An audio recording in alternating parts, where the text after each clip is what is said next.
Hello guys, साकुलेंट्स दो तरीके से मरते हैं। एक तो ये और दूसरा ये।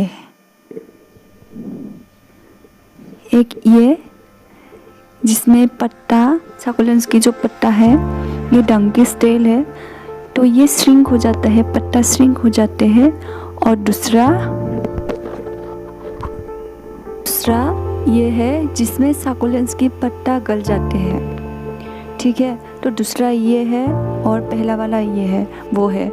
तो इसकी वजह से साकुलेंट्स मरते हैं। तो आज हम यही जानेंगे कि क्या कारण है जिसकी वजह से साकुलेंट्स की पत्ता, लीफ ऐसे हो जाते हैं। तो चलिए स्टार्ट करते हैं।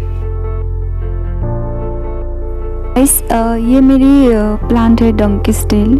तो आप लोग यहाँ पर देख सकते हैं इसकी जो पत्ता है वो श्रिंक हो गए हैं, बिल्कुल भी अच्छा नहीं है, मुरझा गया है प्लांट। तो इसके लिए मैंने एक एक्सपेरिमेंट किया है जिसकी वजह से मुझे पता चल गया कि ये किसके वजह से हो रहा है।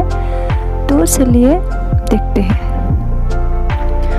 तो इसके लिए मैंने क्या किया, मैंने एक जार में पानी लिया, उसके ऊपर एक पॉलीथीन देख के मैंने जो श्रिंक पत्ता है, मुरझा हुआ पत्ता है, मैंने उसको रख दिया ये देखने के लिए कि ये गलते हैं या क्या होता है।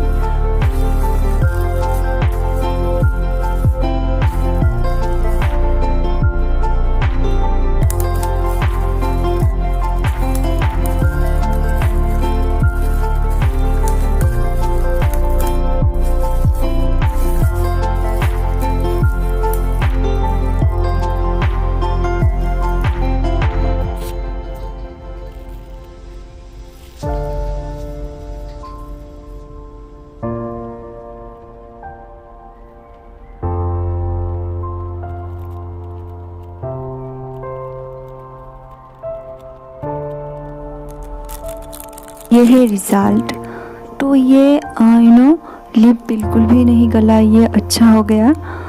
तो जो मेरी प्लांट की श्रिंकनेस थी, तो ये पानी की वजह से हो रहा था।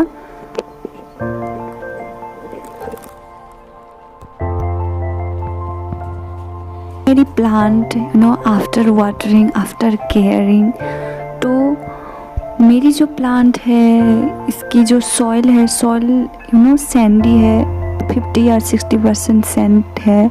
तो इसीलिए इसके मिट्टी में पानी नहीं रहता है, तो इसीलिए मेरा प्लांट का लीफ श्रिंक हो गया था, यही कारण है। अगर आपकी साकुलेंट गल रहा है तो आप उसको क्या करें, आप उसको डायरेक्ट शिफ्ट कर दीजिए। आप अगर आपकी कंटेनर ज़्यादा बड़ा है तो उसको चेंज करिए, सॉइल मिक्सर चेंज करिए, ज़्यादा वर्मी कंपोस्ट मत दीजिए। वर्मी कंपोस्ट में बहुत पानी रहता है, तो ज़्यादा सैंडी सॉइल लीजिए। तो आप यही करिए तो बहुत अच्छा होगा, कभी नहीं मरेगा आपकी साकुलेंट। पास साकुलेंट सॉइल नहीं है, मेरे पास नहीं था, इसीलिए मैंने सैंड ज़्यादा दिया था उसको बचाने के लिए।